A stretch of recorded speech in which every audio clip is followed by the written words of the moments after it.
James Boyes is Senior Research Fellow at King's College London. He's also an expert on US politics. Let's pick up where we ended there, him talking about Afghanistan. He's made these promises. Was that wise? Yeah, I think, to be honest, Jane, this had leaked out before the president spoke last night. We were expecting these sorts of figures. There's no doubt that the administration desperately wants to get out of Afghanistan.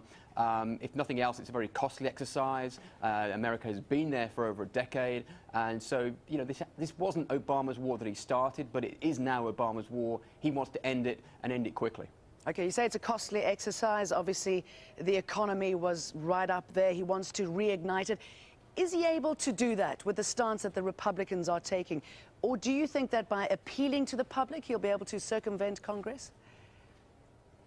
Well, what you saw last night was high political theatre. This was an opportunity for President Obama to speak over the heads of Congress, to anywhere up to 50 million Americans, perhaps, who were watching last night, to very much try to convince them of the righteousness of his message. The problem, of course, is that both he and his Republican opponents have just been re-elected. They've got new mandates, and they were both sides feel that they've got a ticket to continue doing what they've been doing for the last 2 to 4 years. So the standoff we've seen between the White House and the Republican House of Congress really, I think, is going to continue unabated.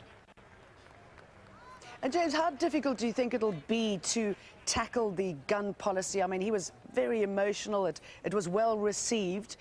Will he be able to get what he wants? Well, it was well received by half the House, certainly. There's no doubt about that. It was the emotional high point of the speech. It came towards the end, so it will have been the lasting impression that most people took away from the speech who sat through it all. The problem you've got ultimately is it's an emotive issue. The Democrats have long campaigned for gun control. They passed legislation in the 1990s. That has since lapsed. The problem you've got is that the Republicans are in no mood to pass it, and without congressional support from the Republican Party, this legislation is going nowhere. So last night was high drama, high theatre, but what it will actually demonstrate and get passed is very debatable at this point. It's going to be a tough second term. James Boyes, thanks very much for your time. Thanks for talking to us.